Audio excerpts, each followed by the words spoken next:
ತುಳುನಾಡಿನ ಸಂಸ್ಕೃತಿಯ ಪ್ರಮುಖ ಭಾಗವಾಗಿರುವ ದೈವಾರಾಧನೆ ಬಗ್ಗೆ ಅಪಹಾಸ್ಯ ಮಾಡಿ ಟ್ರೋಲ್ ಮಾಡಿರುವ ಟ್ರೋಲ್ ಹೂ ಟ್ರೋಲ್ ಕನ್ನಡಿಗ ಫೇಸ್ ಪೇಜ್ ಬಗ್ಗೆ ಕರಾವಳಿಗರಿಂದ ವ್ಯಾಪಕ ಆಕ್ರೋಶ ವ್ಯಕ್ತವಾಗಿದೆ.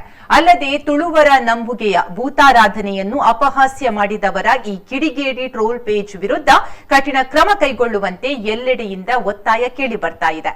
ತುಳುವರ ನಂಬಿಕೆಗೆ ಅಪಹಾಸ್ಯ ಮಾಡಿರುವ ಕಿಡಿಗೇಡಿಗಳ ಬಗ್ಗೆ ಮೂಡಬಿದಿರೆ ಶಾಸಕ ಉಮಾನಾಥ್ ಕೋಟ್ಯಾನ್ ಟ್ವೀಟ್ ಮಾಡುವ ಮೂಲಕ ರೊಚ್ಚಿಗೆದ್ದಿದ್ದಾರೆ. ಸೋಷಿಯಲ್ ಮೀಡಿಯಾದಲ್ಲಿ ತುಳುನಾಡಿನ ದೈವಾರಾಧನೆಯ ಬಗ್ಗೆ ಅಸಹ್ಯಕರ ಪೋಸ್ಟ್ಗಳು ಹರಿದಾಡುತ್ತಿದೆ. ಇದನ್ನು ಮಾಡುವ ಪ್ರತಿಯೊಬ್ಬರೂ ಸಾಮಾಜಿಕ ಅಸಹಿಷ್ಣುತೆ ಕಾರಣರಾಗುತ್ತಾರೆ ಮತ್ತು ಅಂತವರ ವಿರುದ್ಧ ಕಠಿಣ ಕ್ರಮ ಕೈಗೊಳ್ಳಬೇಕು. ಸಾಮಾಜಿಕ ಜಾಲತಾಣದಲ್ಲಿ ಇಂತಹ ಸಮಾಜ ವಿರೋಧಿ ಕೃತ್ಯಗಳಲ್ಲಿ ಪಾಲ್ಗೊಳ್ಳಬೇಡಿ.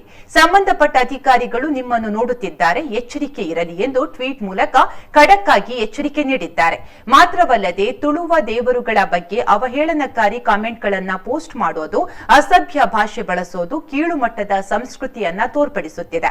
ಈ ಕೃತ್ಯಕ್ಕಾಗಿ ನೀವು ಪಶ್ಚಾತ್ತಾಪ ಪಡ್ತೀರಿ ಮತ್ತು ಕರುಣೆಗಾಗಿ ಭಿಕ್ಷೆ ಬೇಡುತ್ತೀರಿ ಅಂತ ಕೆಟಿಕೆ ಎನ್ನುವ ಫೇಸ್ಬುಕ್ ಪೇಜ್ ಕೂಡ ಆಕ್ರೋಶ ವ್ಯಕ್ತಪಡಿಸಿದೆ. ತುಳುನಾಡಿನಲ್ಲಿ ಭೂತಾರಾಧನೆಗೆ ಪ್ರಮುಖ ಸ್ಥಾನ ಇದೆ. ದೈವಾರಾಧನೆ ತುಳುನಾಡಿನ ಸಂಪ್ರದಾಯವಾಗಿದ್ದು ತುಳುವರ ಸಂಸ್ಕೃತಿಯ ಅವಿಭಾಜ್ಯ ಅಂಗ ಕೂಡ ಹೌದು. ಆದರೂ ಕೆಲವು ಕೀಳು ಮಟ್ಟದ ಮನೋಭಾವವಿರುವ ಜನರು ಸಮಾಜದ ಶಾಂತಿ ಕದಡಲು ಇಂತಹ ಅವಹೇಳನಕಾರಿ ಸಂದೇಶಗಳನ್ನ ಪೋಸ್ಟ್ ಮಾಡ್ತಾರೆ. ಇಂತಹ ಕಿಡಿಗೇಡಿಗಳ ವಿರುದ್ಧ ಸೂಕ್ತ ಕ್ರಮ ಕೈಗೊಳ್ಳಬೇಕೆಂದು ಎಲ್ಲೆಡೆಯಿಂದ ಆಕ್ರೋಶ ವ್ಯಕ್ತವಾಗಿದೆ.